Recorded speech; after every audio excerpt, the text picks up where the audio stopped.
Greetings, my friends, and welcome to No Nonsense Metal Reviews. I'm George, once again joined after a few week break, once again joined by my dad, Phil, to discuss Good yet afternoon. another interesting topic. Of course, it's going to be interesting, but this time we're going to be talking about bands that have had quite a sizable or certainly a very big seismic lineup change. It might be numbers of personnel, or it could just be the important personnel.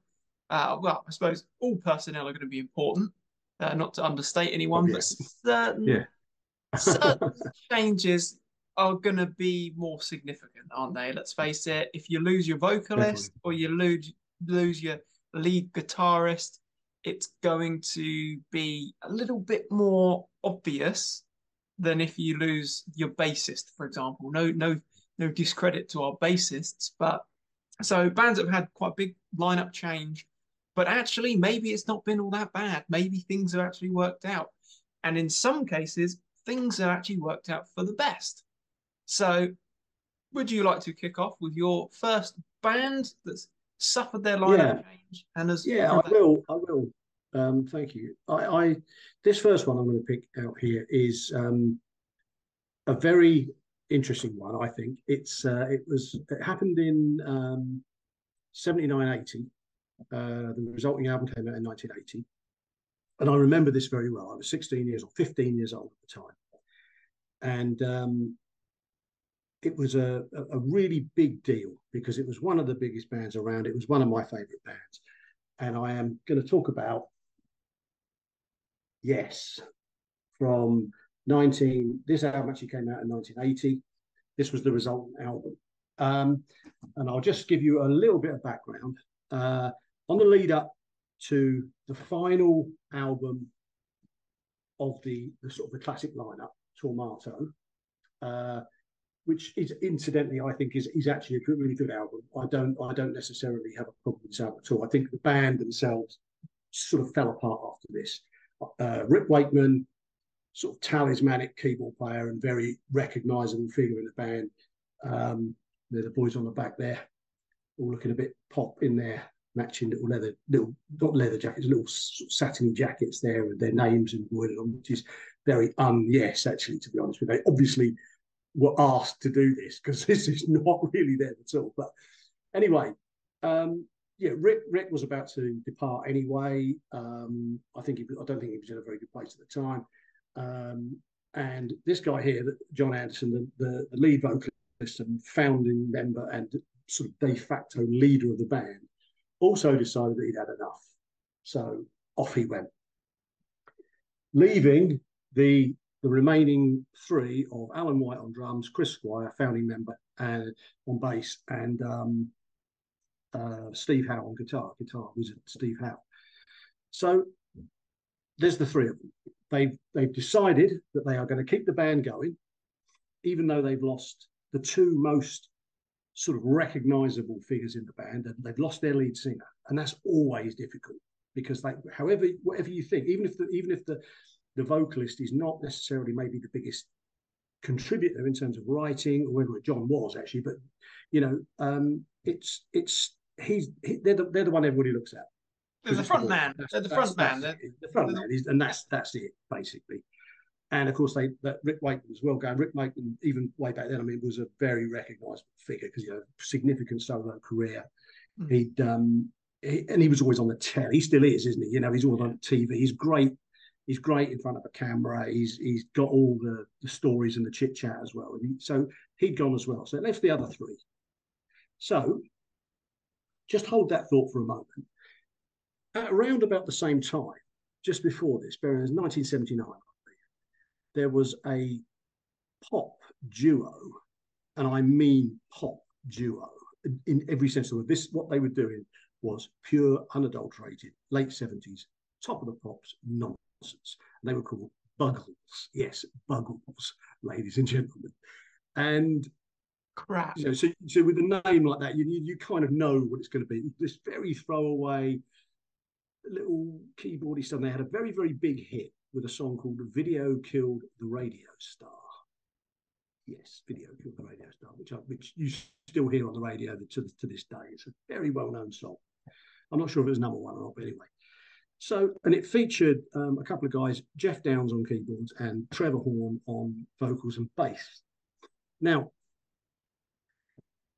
right, so if you imagine in this universe where Yes, who were one of the biggest bands around, prog rock gods, humongous stadium, arena filling, multi-platinum sort of superstars in every sense, suddenly it is decided by the remaining guys in Yes, that actually they're going to recruit a vocalist and a keyboard player, and they're going to make it Buggles. Yep, that's right. They're gonna invite Buggles, who are this ridiculous little pop duo, scene, into the band. This monolithic prog rock, band who are sort of, let's face it. I mean, these long songs, a whole side of an album, no problem to them. This is a band that made a double album with 4 songs on it. I mean, this is prog rock in every sense of the word. Yeah. Apparently, and as fans back in those days, when we heard that, no, this has got to be a joke. Is it April the 1st? Is this a wind up in the paper? This can't be right. It's crazy.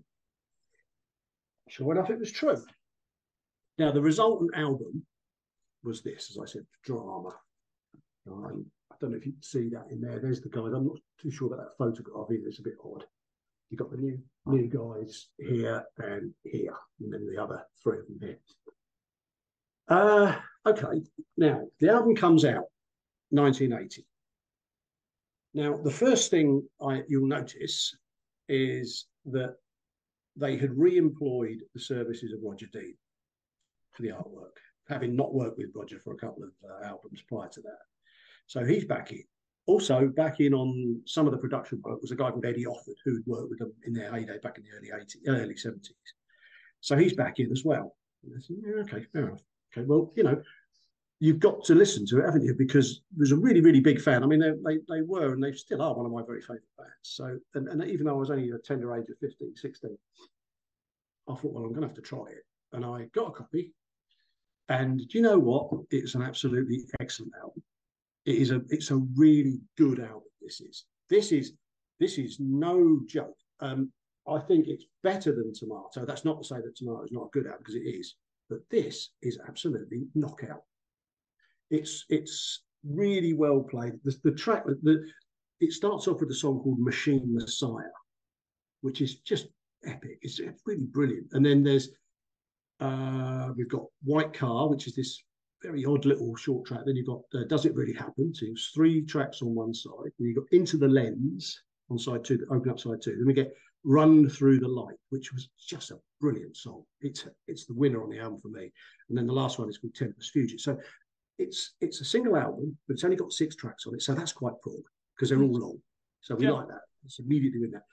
We've got the sleeve, we've got the guy they used to work with on production there as well. So the whole thing. And I remember thinking, mate, this is absolutely brilliant. I love this album. I still do. And I play it quite often. And Run Through the Light is just a brilliant song. I absolutely love this song.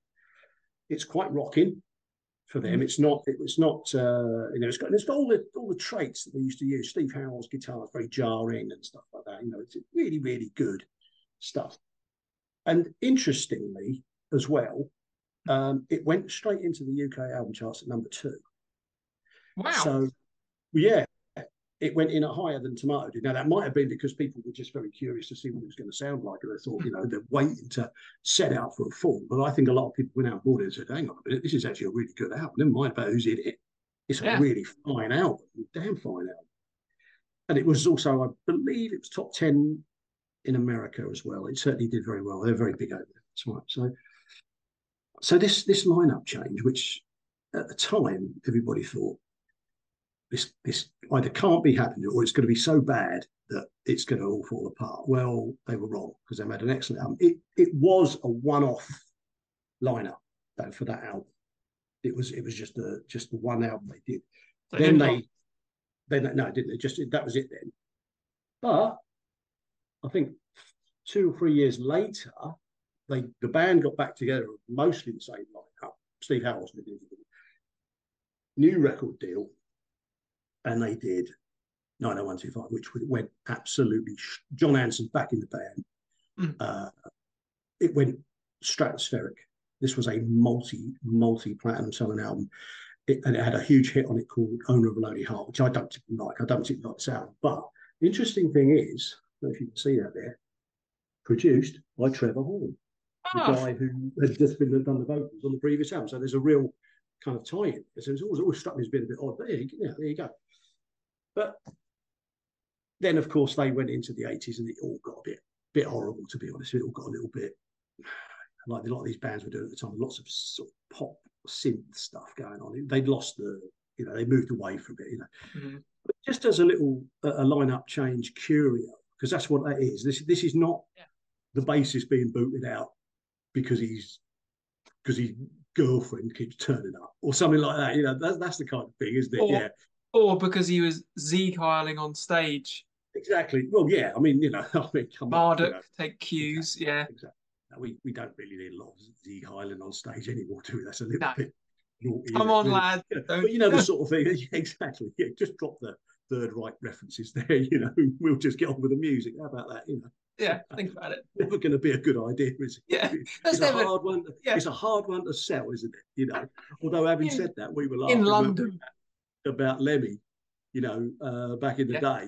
Do you remember me sending that photograph? A very young Lemmy in Hawkwood with his little swastika badge just casually on his shirt, which is very funny, isn't it? But smart. But people leave bands for a whole myriad of reasons, and like I say, very often it's because they don't get along or with the others, or they become they fall victim to the lifestyle, or worse. I mean, we've lost a lot of brothers in this world for their own, or in some cases not always their own fault, but very often it is. But no, that was just a weird one because it was like a kind of, I say, it was just a train wreck.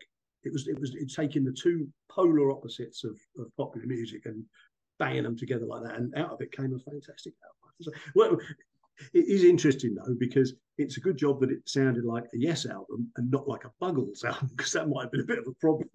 Yeah, but for Buggles fans, they would have been. Well, exactly. That's what I was saying. The Buggles fans are going out saying, "Oh, where's all this nonsense? Where's the little 2-minute pop ditty? Yeah.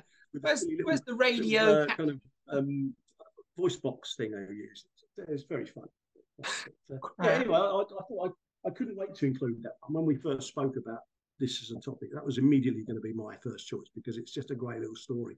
And I saw that tour, actually. I went to, that was the first time I was 16. It was I'll tell you exactly when it was. It was on December the 8th, 1980. Wow. Hammersmith Odeon. It was the first time I've been at Hammersmith Odeon. The significant thing about that date is that day was the day that John Lennon was shot dead in New York City. Yeah, of course. Yeah. And Alan White, who was on drums, had in the early 70s had played with John Lennon's Plastic Ono band. So he kind of knew him. So, but anyway, that's just a little add-on, really. But yeah, there you go then. That's my first one. Yes, drama. Trevor Horn. A very interesting little backstory there. That is crazy. I like the fact that it's not even taking one member from this pop outfit. It's actually the entire entire act, the whole setup. That's what I like. Yeah, that's brilliant, really. Drop it in there. Absolutely. Yeah, that's surgical. Surgical, isn't it? Crazy. That's a good business move, though. Clearly, and I like the fact I didn't know there was a song called Machine Messiah. There is, in fact, a Sepultura album with the same name. So I wonder if that's where the inspiration came from. Maybe. Interesting. That is very, interesting. Very good album. Well, maybe that's where they picked the name from. Almost certainly. Because it is a fair. Well, although, having said that, I bet if you really looked into it, I bet that would be something like it'll be a book or something. Yeah. Or something like that, won't it? It won't be just a random 2 words slammed together. Because I can't, much as Sepultura, great band, I'm sure, but I don't necessarily can't see them being big Yes fans. I can imagine them sitting at home in Sao Paulo, listening to Close to the Edge, or Relay, with their sombreros on. They're from Brazil. Brazilian. Anyway, Actually, right. no, actually, no, I'm wrong. Yeah. Sorry. Anyway, go on. Sorry. Yeah. Sorry. South America. But yeah, so my first choice of a band that they've had a few lineup changes, a couple of them being quite significant, but have actually done pretty well out of the change. The first name that leapt to mind was one that you and I are both very fond of. Of course, Oh, Accept. yes, of course. Now, Mm, if you're mm, not familiar with Accept, German heavy metal legends. Really, mhm, they are one of, certainly now I'd say they're one of the best, just good old heavy metal bands around. The stuff that they've been producing in the last few years or the last decade or so of absolutely impeccable high quality. But that album in particular that was just showing there, Restless and Wild, I forget the year of that one, 1982. mm, That's considered by most heavy metal fans to be a bit of a benchmark high point album. Restless and Wild, with tracks like Fast as a Shark, of course, Demon's Night, Princess of the Dawn, classic heavy metal tracks. Of course, it featured a very distinct vocalist, I would say, Udo Dirkschneider on vocals. He is not a conventional heavy metal vocalist by any means. He can do both the Halford or King Diamond sort of high notes, but he also has a bit of a rough edge as well. A great vocalist and a good mm, front man, by all accounts. A good front man with Accept, and went on to have a very successful solo career and still does to this day. yes. Um, I actually have quite a few gaps. I didn't realize until I was doing a bit of research for this particular show that I have quite a few gaps in my Accept catalogue. The earliest album that I have from the band is actually Restless and Wild. They had a couple before that. I think a self-titled one. I think there was I'm a Rebel and Breaker Mm, as well. mm, Haven't heard them. I must admit, haven't heard them. But albums like Restless and Wild, another absolute classic, just a creepy as hell cover. mm. Balls to the Wall, again, That's a good album. Mm, an absolutely brilliant album. The title track, of course, London Leather Boys, um, Losers and Winners, brilliant stuff on that album, absolute classic. And they had a good run. I would say they had a good run of albums. I particularly like this one, Metal Heart. no.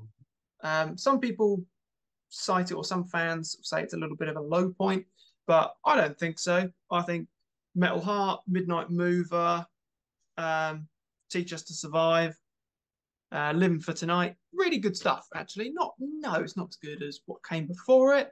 Things did start to slow down a little bit by Russian Roulette. Mm, Again, mm. it's not a terrible album. It's a good heavy metal album. I think it's It's just not a great cover. it's not, is it? That's not a No, good cover. no. I always thought that was poor. Yeah, Actually. Yeah, it's also just a bit of it's a poor title. It's a bit. It just seems a bit random, really. Like yeah. what? I remember that. Yeah, I remember that coming out quite clearly. That one. Yeah. It has got some good songs in it though.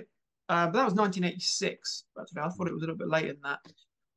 But what happened after that was they did have a lineup change, which really I just don't think it worked at all. When they came out with this album, this is Eat the Heat. Mm, Which year was this? This was 1989. And this is one album that featured David Reese on vocals. And I don't know what they were going for. I think maybe they were trying to sort of cash in a little bit on the kind of hair metal thing. it looks like it, doesn't it? Yeah. Yeah, they were trying to buy into that. And it just didn't work. Not as an Accept album. If they had done like a standalone piece or like a side project, would start a whole new band, call it something different. But that really did not work. After that, there was another lineup change because Udo was back in the band. For three more albums, you had Udo, and I haven't heard those three albums. I think I can't remember the titles of them, but I think they were pretty well received. It was good heavy metal. But then Udo was once again out of the band, only to be replaced by Mark Tornillo from TT Quick. And that album, the great comeback album, Blood of Nations, which was released in 2010, is an absolute stormer. Now, this was the album that actually got me into Accept in the first place. I certainly didn't hear it at the time of release. It was a few years later when I picked it up, probably in HMV on 2 for 10 or something like that. It was the cover that sort of caught my eye, definitely, and the fact that you've got tracks such as Beat the Bastards, Teutonic Terror, the title track, Locked and Loaded, Rolling Thunder. Those sound metal. Those just they sound like metal song titles. And lo and You're not behold, gonna. it is a You're gonna. freaking You get a pretty good idea there, don't you? yeah, absolutely do. This is a freaking great album. This is Yeah. proper heavy metal. As I've been a big Saxon fan for many years, that's what it reminded me of at first, more recent Saxon. But then the more acquainted you get with it, you realise actually it is different. It's Teutonic sort of heavy metal. It does sound German. I say it sounds German because it does remind me of a little bit of bands like Destruction as well. So it's got a little bit of a thrash speed metal edge as well. It's great, and they've had an absolutely brilliant, faultless run of albums since Blood of Nations. Another interesting title and whole concept for this album, Stalingrad, which it's a great cover. I do like the cover. It is good. From 2020, 2012 rather. This is a great album. Again, I'm just not entirely sure about the whole Stalingrad concept, but you had tracks like Hung, Drawn, and Quartered, Hellfire, Shadow Soldiers. You had a really good mix. I mean, this was proper good heavy metal. It's got the sort of the slower tracks on it as well, not ballads, but more sort Yeah, of I know. stomping heavy metal. Um, a little bit Priest-like, I'd say, but that's unsurprising, really. And the succession just kept running.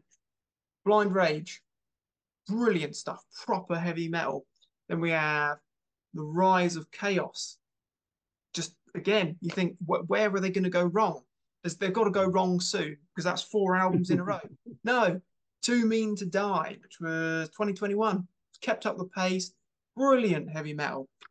I would say that run of 5 albums with Mark Tornillo on vocals is better, in my opinion, better than their sort of the classic early years, without a doubt. Without a doubt, no disrespect to Udo, he is a great vocalist. And I'll point out Staying Alive, the live album, which has an awful cover. I'm really not sure what the hell's going on there because Udo looks as though he's either sort of crouching down or he's standing on a lower platform or he's actually a little person. I I'm, think he is quite a little bloke, isn't he? Am I right? Was he I don't quite a think he's little that guy? little. The camouflage trousers were a bit of his trademark, weren't they? Yes, yeah, yeah, yeah. Yeah. And And the it funny worked. thing, I have seen them. I saw that lineup with Really? Udo. Yeah, yeah. I saw them at Donington. Oh, yeah. It would have been round about 85, I guess. They were on the bill. They're quite low down the bill. May have even opened up the show actually. Wow. But if I can just say, Mm, that Restless and Wild was all, as you rightly said, was has always been one of those albums that was yeah, a must-have, as you said, it was a benchmark album. It was, yeah, um, and you always knew the people that were really switched on and yeah. really knew their stuff because they always had that.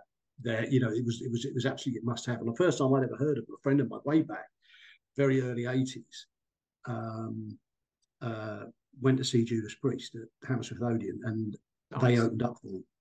And that was the first time I ever heard that band mentioned. And I thought Mm, later on, when I started to listen to a bit of it, I thought, that was he done well there because that's not a bad line. That wasn't a bad show, was it?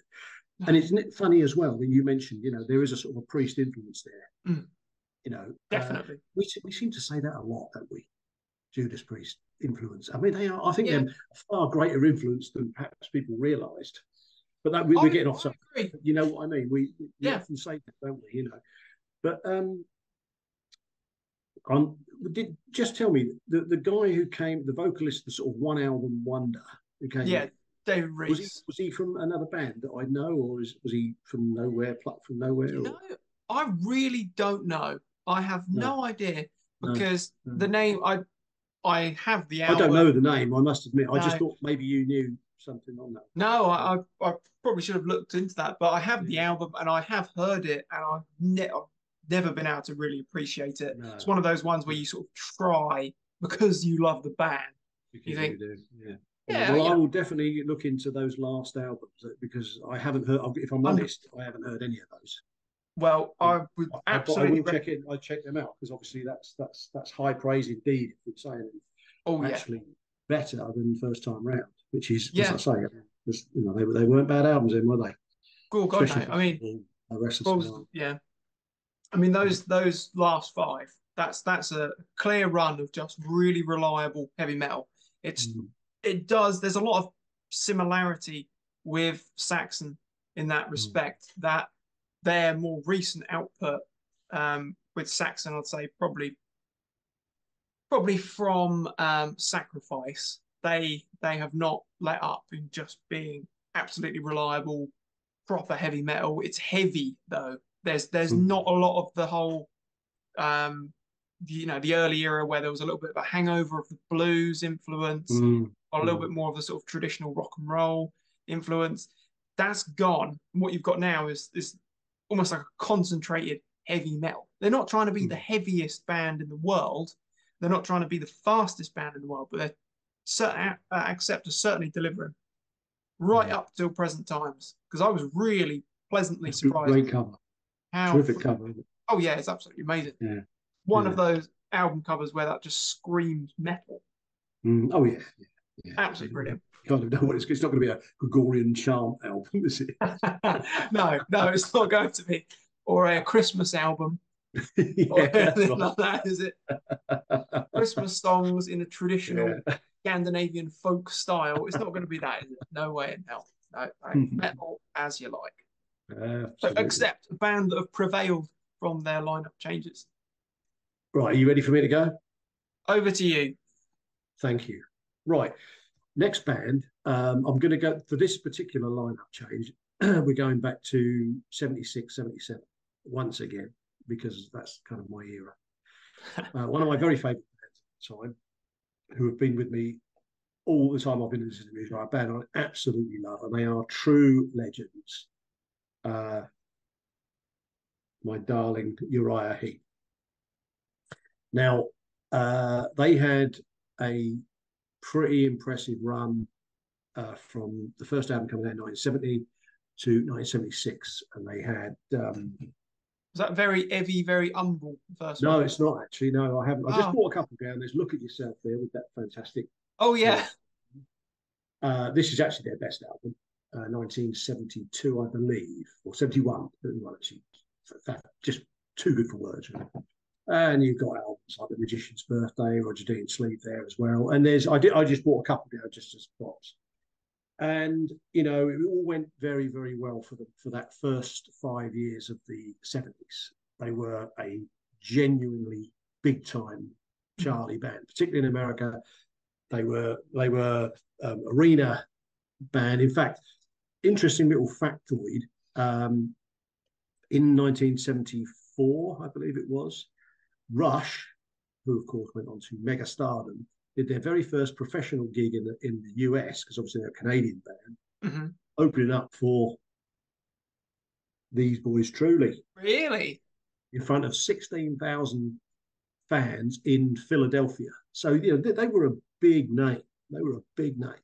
Oh yeah. But as is the way of things, nothing lasts forever. Nothing stays the same. Now, by the time we got to this album, 1976, which a lot of fans thought was poor.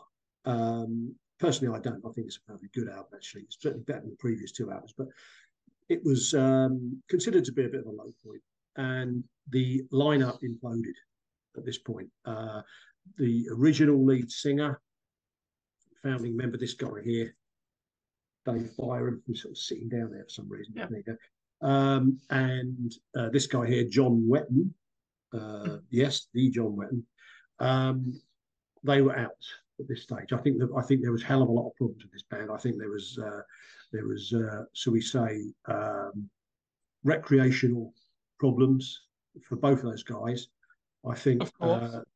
the album sales were definitely falling. The ticket sales were falling. The whole band was starting to implode. That's what happens, especially in those days. And I think part of the problem they had was that the first album came out in 1970, and by 1976, this was the ninth, yes, ninth studio album, Wow. plus a double live album. That is a ridiculous amount of stuff to put out in that That's time. And crazy. all Yeah. you do is you water it down because there's no way you can maintain that standard, and your product is going to suffer. Now, the record companies don't see things like that. They certainly didn't in those days. They just want more and more and more because they saw the big sales, they saw the gold discs and the Mhm. silver discs coming in, particularly in the States and mainland Europe, and they wanted more and more and more. And that's it. Cracks start to show, Mhm. things start to happen, and Dave Byron, I mean, terrific singer. He was a great vocalist, very similar voice to Ian Gillan. Yeah.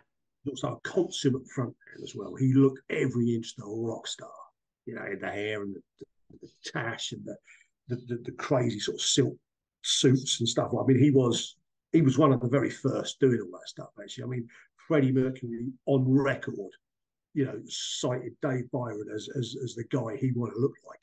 You know, Wow. That's high yeah, praise.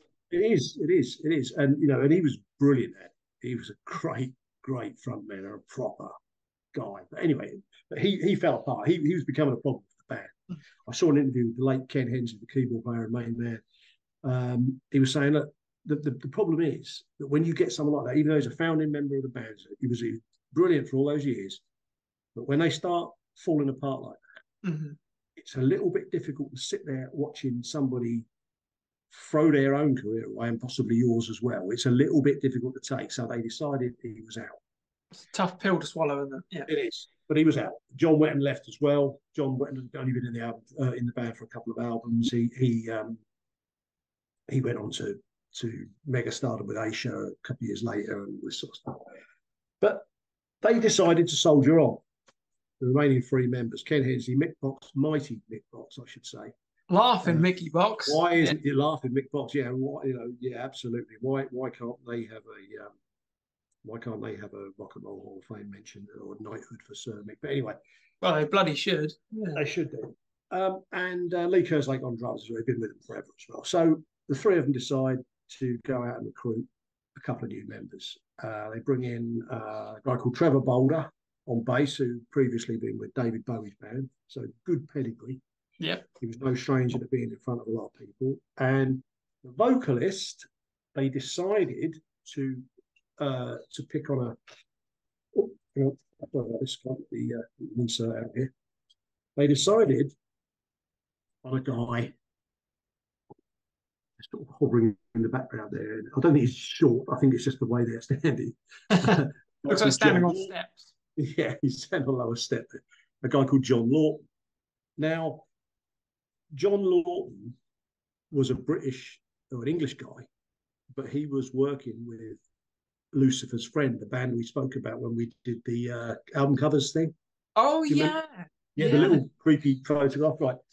Now, this guy, they brought him in on vocals. He was a phenomenal vocalist. He was one of those singers, very much in that sort of British blues rock kind of vein. Paul Rodgers, David Coverdale, Ian Gillan, Yeah. Jimmy Dewar. These kind of people who that was their thing. You know, they were great, and he was great. He had a fantastic voice.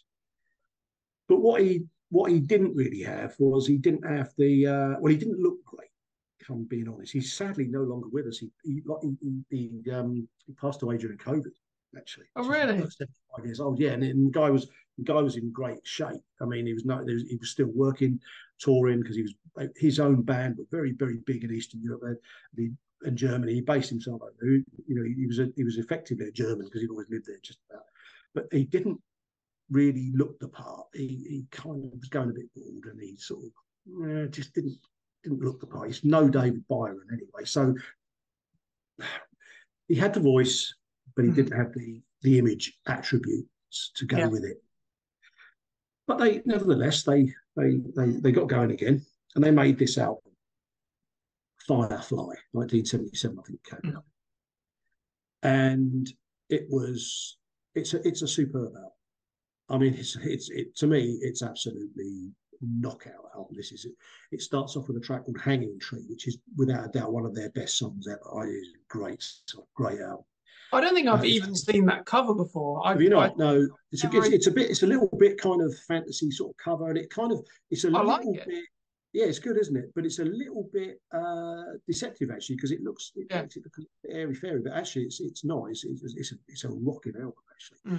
Mm. And Check it out. they they got going with this, and it's like I say, it's a pretty heavy album, except for a track called Wise Man, which they put out as a single, which was a massive hit right across Europe, a single hit, because they were very, very big over there. They'd had hit singles. They've never had much luck on the charts over here, but they did over there, and it was all going okay, sales wise. Mm. Europe was really good, but in the US and the UK, they couldn't get arrested. They could not. The Oh. fans dropped them like a stone. They just didn't like it anymore. Also, it was 76, 77. Punk was in town.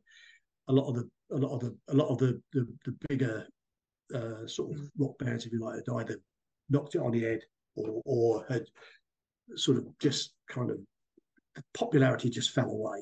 It's Similar ridiculous. story to a lot of bands. Yeah, Yeah. exactly. But anyway, on they went. I mean, and Mick Box in particular, if nothing else, is an absolute the guy. Oh, great. If you were in the trenches in 1960, you want Mick Box next to you because you'd have to be stopping him getting out because this guy is indestructible. He will not stop. He's never done anything else in his life. He's a lovely bloke, and he just keeps on going. And he's It does. always really excited about the fact that I've seen him on YouTube being interviewed and saying, "Oh, great day yesterday. We've got the next lot of tour dates. God, I can't wait." I thought, "Hang on, Michael, you're 75 or 76 years old. Slow down a little bit." But no, and he was just the same then. They want to keep going. And then they followed it up. But the sales were poor in, as I say, in the UK and in the US. They couldn't get anywhere. But they carried on. Excuse me. And then the next one was this, Innocent Victim. I don't know if you can see that cover. Mm-hmm. It's a great cover, I think. It's a classic cover, yeah. It's a great, terrific. Again, really good album. Really like it. I don't think it's quite as good as Firefly, but it's not too far behind.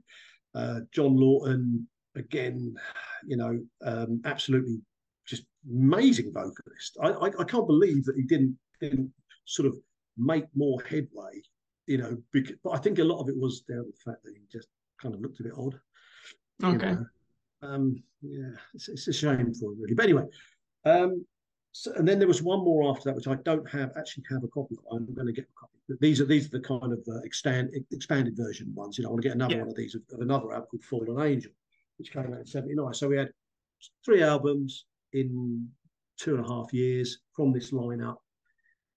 Commercially, not particularly successful, but in my opinion, absolutely fantastic. All 3 of those albums are great listen, and there's nothing wrong with it at all. The style changed slightly. They went. Heep were always one of these bands because I don't think they ever particularly cared really about being easy on the ear because they weren't. They could be quite jarring band, and they didn't seem to care about that. That's what they wanted to do, and it was like they were one of these bands that said, "Well, there's the music. If you don't like it, don't listen to it. It's easy enough, isn't it?" They weren't going to compromise too much. But with these albums, they didn't compromise, but they sort of shifted their sound a little bit. And ironically, they went for a more kind of American, radio-friendly, stadium arena-y type sound. The irony is, in the States, where they had been really big with their original sound, when they came up with something that sounded like an American band, which because it does really, nobody was listening. It was Didn't so work. strange. But there you go. And I know for a fact that I was listening to Mick Box on YouTube talking, and I know that he looks on that era actually very fondly. Because he said, "Yeah, okay, fine. We didn't hit the things, but we had a great time doing it, and they were great albums, really good albums." And I think retrospectively, people have realised actually that there's nothing wrong with that at all. Again, it's the same old thing. there's a lot of people out there who just didn't like the fact that the lineup had changed. And Yeah. particularly when you think about it in context of that long ago as well, because these guys were young. They were young. You know, when you've got a 20-year-old, not 20-year-old, we'll say a 28-year-old or 30-year-old who's very young, in your age group, you know, leaves a band, you know, because they don't leave him because they're too old to do it anymore, or because, you know what I mean? There's a Yeah. reason for it. And I think in those days, people used to get a bit fed up about it and say, "Oh, it's not going to be. How can they call themselves Uriah? David Byron's on the band, and what's ridiculous? Well, suck it up and see, mate. It doesn't matter. Yeah. You know, the sun will still rise in the morning, won't it? Nothing's going to happen. Just Give listen it a to the try. album. And if you don't like it, don't listen to it. And if you do, keep playing it. It's very simple, isn't it, really? It's not, Basic I stuff. don't Yeah. want to say it's not that thing that people always say, but because that's a rubbish thing to say, you know, the rocket science thing. But I just think, you know, sometimes, and the funny thing is about Heep is that after this Fallen Angel album, 79, that they then got in another vocalist, made one album, which was awful, really awful. They kind of realised that by this time they had made a bad choice.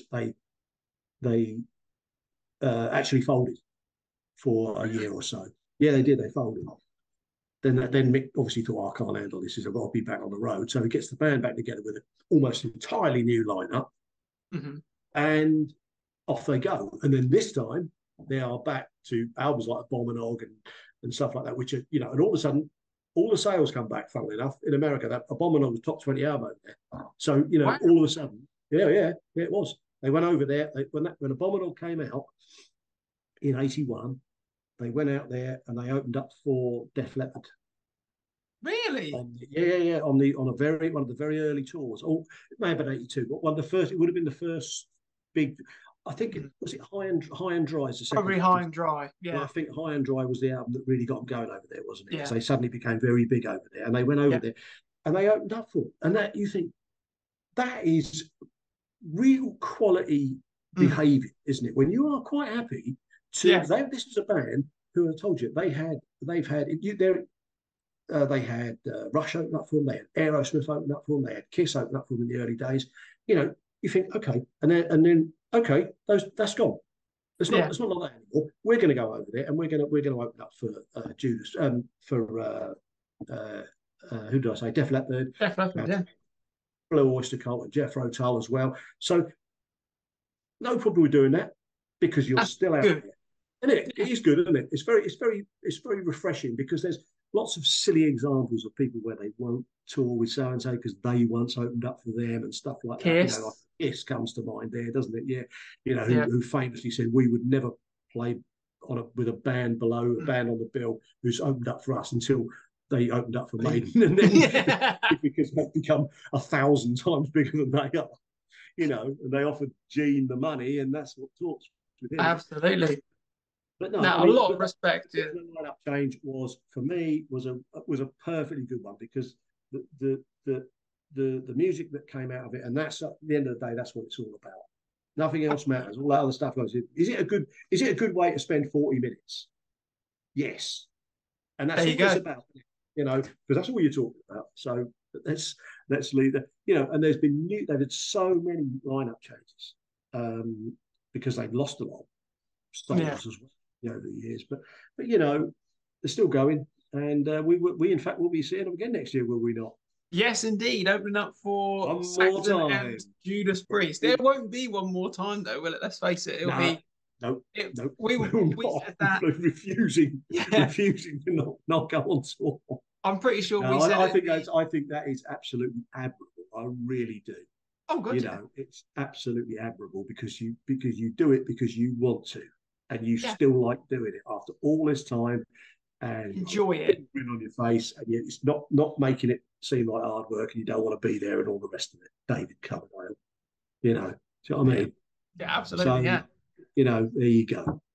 No, we thought it'd be the last time that we'd see Heep and Saxon a couple of years back. Yeah, I know. So, like I say, they are the actual cockroach. After the nuclear war, aren't they?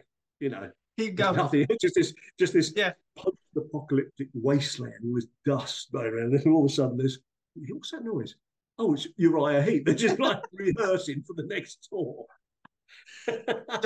Playing to little settlements of survival. Exactly. Yeah. Absolutely, I love it. Yeah. Well, Heap, There very you good are. choice. Very good choice Thank you. indeed. Thank you.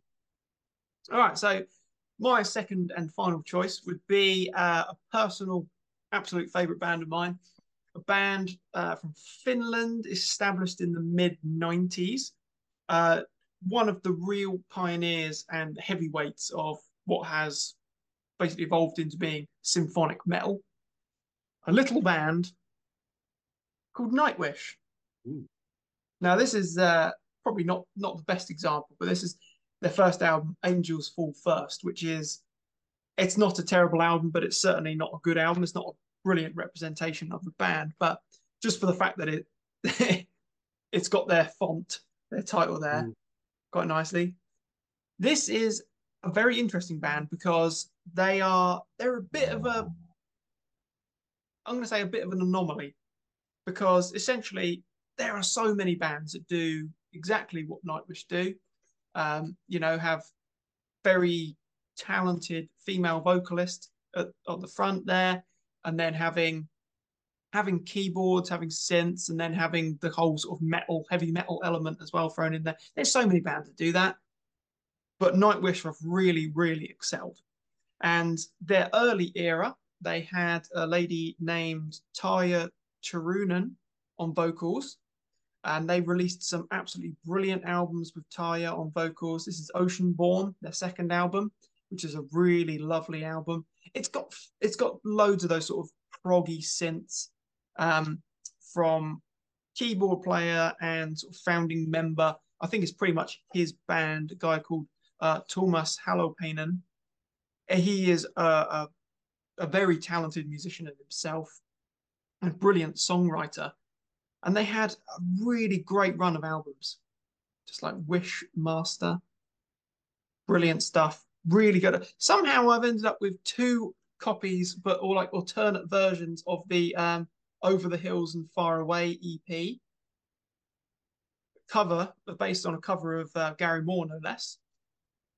That's kind of the lead song there. And they carried on. They carried on. There's a good run of albums. The biggest and most notable, and probably their most famous and successful album, is Once. That was the big album that had singles like Nemo and If I Had an Angel on it. Very big stuff. And Taya is an incredibly talented singer, classically trained, almost like operatic vocals, ridiculously talented.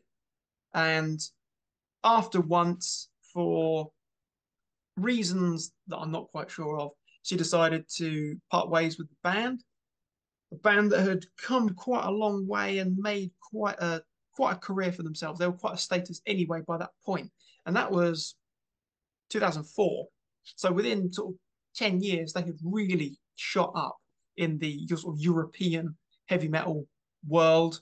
I'm not sure what the sales would have been like in America. I suspect that it probably would have been fractional of what it was in Europe because these guys were enormous in Europe, still are to this day, certainly were making their way around this time. But Tyre left the band, and I think there was a lot of question of what on earth was going to happen. You've lost the most important figure, if you like, of the band, the vocalist, who was also incredibly well renowned. But what they did is they soldiers on. A couple of years later, they released an album, Dark Passion Play, with Anetta Olzon on vocals. Sorry, George, what was the title again? Dark Passion Play. So this album, about 3 years later, I think it was. Check myself. Yeah, 2007. This album came out. And no, I would not say that I wouldn't say it's as good, and I doubt the sales were quite as good as Once, but it's a very good album. It had some really good songs on it, songs that have been resurrected live in recent tours, such as The Poet and the Pendulum, Amaranth, Whoever Brings the Night, The Islander. really good stuff. Really like proper symphonic heavy metal staples. Really, really good stuff.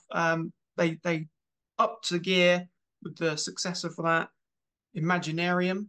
This was a ridiculously bloated concept album that had a movie, like an animated movie made for it. Really self-indulgent stuff. However, the music that we get here is really good. And no, I would not say that Netta is anywhere on the level that Taya was. No way at all. But she's a talented singer. With songs like Storytime, Ghost River, Turn Loose the Mermaids, Last Ride of the Day. Really good symphonic metal. But no, it wasn't quite at that level of Taya. However, after Imaginarium, she parted ways with the band, and someone who is easily as good, if not better, Floor Jansen took the helm. It's really glary cover on that digibook. But they released this album, Endless Forms Most Beautiful. And this album is my favorite Nightwish album, and it is an absolutely stunning album. This is a fantastic album. Absolutely love this one. I saw Nightwish at Wembley, in fact, and I can't remember what year that was. God, that was must have been 2015.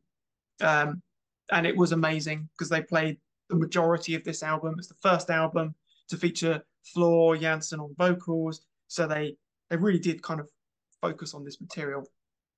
Absolutely amazing. I love this album front to back. Tracks like Elan, My Walden, Endless Forms, Most Beautiful, Alpenglow, freaking great. Absolutely love it. It's proper, enjoyable, beautiful symphonic metal. Amazing vocals, proper eye-watering stuff. Absolutely brilliant. Just as good, in my opinion, if not a little bit better than Taya, because Taya had the kind of vocals where she sounded like she was singing opera. So at times a little bit hard to handle, just like in the same respect that King Diamond sometimes is a little bit too much because it's just so high that it's just a little bit disconcerting. Absolutely love that album though. It freaking works. And I know a lot of people, a lot of Nightwish fans do share that sentiment. That actually, Endless Forms is one of the best, if not the best album. And it had a whole theatric around it as well, with the closing track, The Greatest Show on Earth, which is that's getting into like Yes territory with being over 20 minutes. I'm listening to what you're saying about that, and I have heard you talk about them before. But I've got to be honest with you, I don't really think I've ever heard it. Perhaps I ought to. I think I maybe think as the it'd be time worth, has come, I should do. But yeah, you I know what think, it's like. It's the old thing. There's only so many hours in the day, isn't there? hell yeah, There's a lot of stuff out there, isn't there? yeah, But I absolutely. will do it. I will check that one out actually because I love. Well, I'm really liking the covers of those albums. So Oh yeah. I just mean, that alone is enough to draw you in. Incidentally, I don't want to sound sort of like a sort of a slightly creepy old man, even though I am. I bet you. very I don't creepy. know. I don't know this. I don't know this for a fact, but I wouldn't mind betting that all three of them very talented vocalists that they've had that you just mentioned. I bet you they all look the part as well, don't they? Yeah, they I do. bet they do, don't they? I bet they. I mean, They, that's a terrible thing to say in this day and age, but I bet they do, don't they? oh You know, yeah. but Just they certainly not when only are you, they very talented musicians, but they are not going to be some little troll that works in the local garage. You know what I mean? It's like that. Just no, imagine that coming of out course with not. round glasses on and sort of pudding basement cut.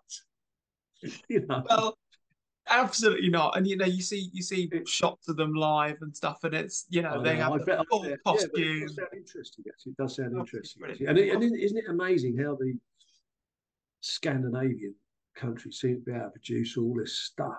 Oh And God, yeah. it's like, is it what is it? Do you think? I mean, I'm curious about this because you think, and because most of the thing about most of those Scandinavian countries, I say most, there's only four of them, isn't there? I suppose, Yeah. but they've got relatively small populations of people, yet they seem to be able to absolutely nail it, don't they? With a lot of this stuff God, that yeah. comes out. I mean, that band. oh no, this always goes for me now that you mentioned to me ages ago. Oh, do you know what? I can't remember what it is now. It's a very, very derivative, very kind of almost Nwabum sounding, although with a modern thing. Enforcer. Info, yeah, yeah. Yes. It's terrific stuff, isn't it? Oh yeah, it's amazing. Absolutely And there's brilliant. so many of them. You're always talking to me about so and so from Finland or Norway, Sweden, Denmark, Yeah. whatever. I think, how does this happen? There's something in Actually, the fjords. That's what there it must is. be something. I think it is because it does kind of get it's a very dramatic place, Yeah, it is. and there must be something in there, you know, Absolutely. that is reflects in the way they're able to produce this music, or maybe just because their own people, it sounds great to them, Yeah.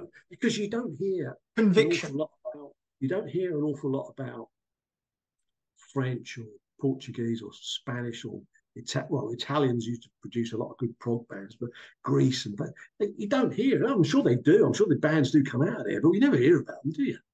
Not very Well, I mean, often. I would say definitely in the heavy metal, power metal, symphonic metal spectrum, and sort of prog areas, Scandinavia is an absolute winner. I mean, there are niche pockets that come out of other countries. You mentioned Greece. I would cite Divisor, Rotten Christ, um, Matron. There's a There was a little band. There was a handful of band from bands. Greece called "On Thorns I Lay." Yes, I remember you mentioning them as well. Yeah, so they have their scene, but it just seems that the Scandinavian countries, produce the bulk of Hmm. the big successful metal acts. Seem to. Certainly, Nightwish being among the top. Hmm. Although actually that example, Human to Nature, which is their most recent album, that is by and large considered to be their least successful. It's Hmm. not a great album. It's not an awful album, but it's nowhere near as good as the album that came before it. Nowhere Dip at in all. quality. Dip in quality.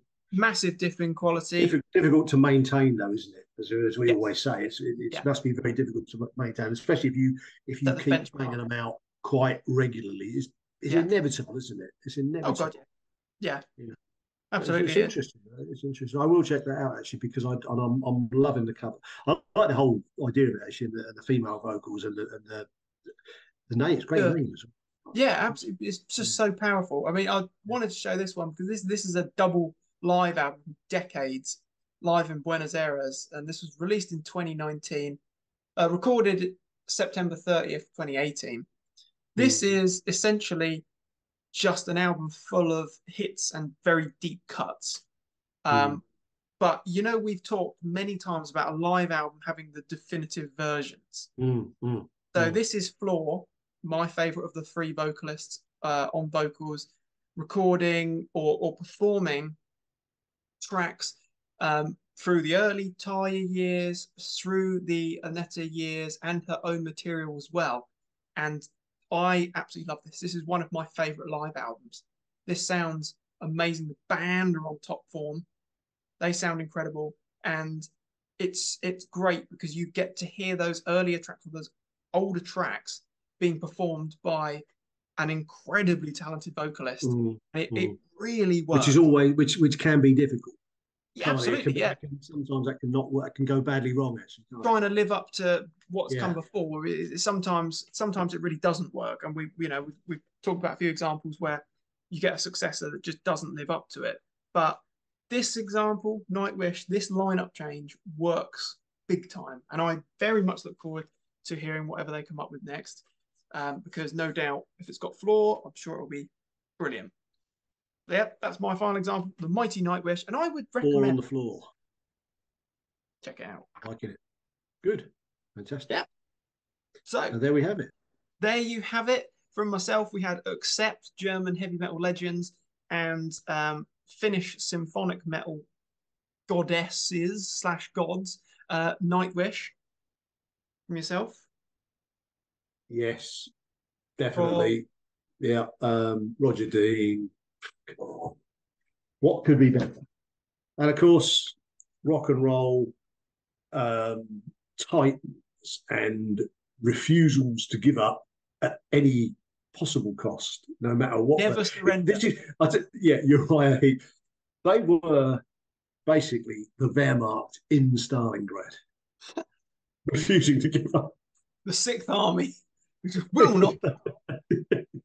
Imagine that. Yes, indeed. Because we mentioned Stalingrad, of course, when we were talking about access. So it's which is, historically which is in itself is quite interesting, isn't it? You know, I know yes, that. it is. I know that the. I think there's only one German guy left in the band now. Is that right? Did you tell I'm me pretty that? yeah, it's or they've one or two. They've had Yeah, a lot of lineup changes over the interesting. years. And interesting Yeah, that we'll say a de facto German band yeah, come up with a title like that because yeah. It's you not a know high point in history, is it? Stalingrad for one thing. Yeah. It's not been called that for a long time, and it's just like kind of it's not one of the happiest of No, periods of no. history, is it? Do we need to be taken back there? No, I'd probably say not. But No. anyway, regardless, four very good examples of bands that have had significant lineup changes and prevailed. And I have already got a handful of ideas for other bands to talk about next time. Oh, So there are many. There are we many. will have There to are do another many, one. many. I was thinking about this after we spoke the other day, and I was thinking, well, actually, uh, and people that have got a problem with lineup changes, like I said, it's much less going to be much less now because simply the passage of time, Yeah. because nobody lives forever, and nobody can carry on forever, and so it goes. And if you want these bands if you want to go and still see a lot of these bands, especially my sort of thing, the old heritage bands, you're going to Mhm. have to accept lineup changes because a lot of these boys and girls aren't around anymore. Yeah. So it's sort of there you go. But as long as it Yeah. doesn't become a franchise, like Blackfoot. Oh Yeah. dear me, what a Yeah. nightmare! That's a horrible concept. Leonard Skinner. Yes, they're talking about it now as well, aren't they? It's Mhm. going to be a sort of a franchise. So once Gene and Paul have stopped, another couple of guys come in to join the bit, and it be the whole no, Becomes a tribute absolutely, band. Becomes a it tribute becomes band. a tribute. Exactly. But no, thank you. I want no part of that. No, me No neither. way. That's wrong. You've got to have at least one guy who's been there right from the start. At Got to have. least. Got to have. Absolutely. Otherwise, you can If, forget it. But anyway, there you go. Great stuff. Great stuff. well, thank you very much for watching. I hope you've enjoyed the show. It'd be interesting to hear any thoughts and opinions from anyone who has suffered through this particular review. Are these bands, have they prevailed? Is it a good example of a lineup change that's worked? Would be very interested to hear other opinions, of course. But thank you very much for watching. Do take care and check back soon for more reviews of all the good heavy stuff. Thank you.